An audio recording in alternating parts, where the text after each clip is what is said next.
Sadguru Nath Maharaj Ki Jai, and welcome to Jagadambe Reads the Holy Books of India, Mahabharata404. As you may remember, Arjuna and Krishna were returning from the south, and Arjuna was seeing very many bad omens. They went to the tent of Yudhishthira. There they saw all of them sitting dejectedly. Arjuna could not understand it. He looked at Yudhishthira. Yudhishthira hung his head down and wiped his eyes with his hands. Bhima just was limp with grief. Arjuna had never seen him like this. Bhima got up to greet Arjuna and fell down on the floor, his face convulsed with grief. Nakula was staring at the ground. Sahadeva was looking out of the tent. He would not look at Arjuna. No one would look at Arjuna. This was terrible. Arjuna scanned the people there who were sitting in the gloom. There were no lamps lit. Arjuna looked and could not see Abhimanyu anywhere. He spoke to them all. Your faces are all pale and pained. I dare not guess what has happened. I do not see my darling child, Abhimanyu. He would have welcomed me as soon as I came. He's not here. Where is he? No one answered him. Only the sobs of Yudhishthira broke the silence.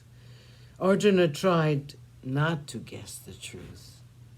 He said, I was told that Drona had arranged his army in the terrible Padma-vyuha. Do not tell me that you sent my child into that death trap. No one spoke. Arjuna continued to talk. No one among you can enter that vyuha except my child. I had taught him how to enter that vyuha, but I had not told him how to get out of it. Did you send him into that Padma vyuha? He paused for an answer. No one spoke. Again, the sobs of Yudhishthira broke through. Arjuna knew. He turned horrified eyes on all of them. They were afraid to look at him. Yudhishthira came to him and said, Do not speak a word more, Arjuna. Kill me first. You can talk afterwards. First, kill me, who has killed your child. It is only thus that you can avenge the death of Abhimanyu. I killed Abhimanyu. Yes, I killed Abhimanyu. Again, he fainted away. Arjuna was too stunned to speak. He could not imagine his Abhimanyu as dead. Krishna could not stand up. He sat down on the floor near Bhima. His eyes were filled with tears, but looking at the anguish in the eyes of Bhima, he took his hand in his and squeezed it in silent sympathy.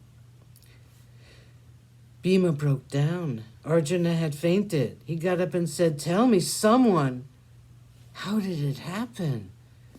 How did he die? How could he die?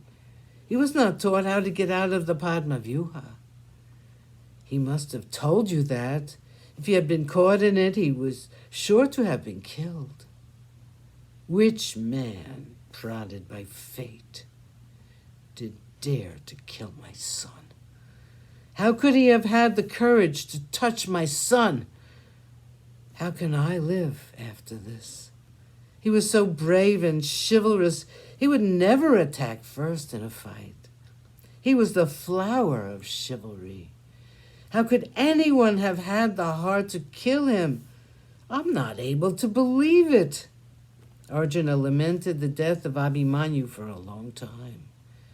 He then turned to Yudhishthira and said, How could you do it? How did you allow him inside the Padma vyuha without helping him? You were there, and Drishtadyumna, and Nakula, and Satyaki, and Sahadeva. How could this have happened?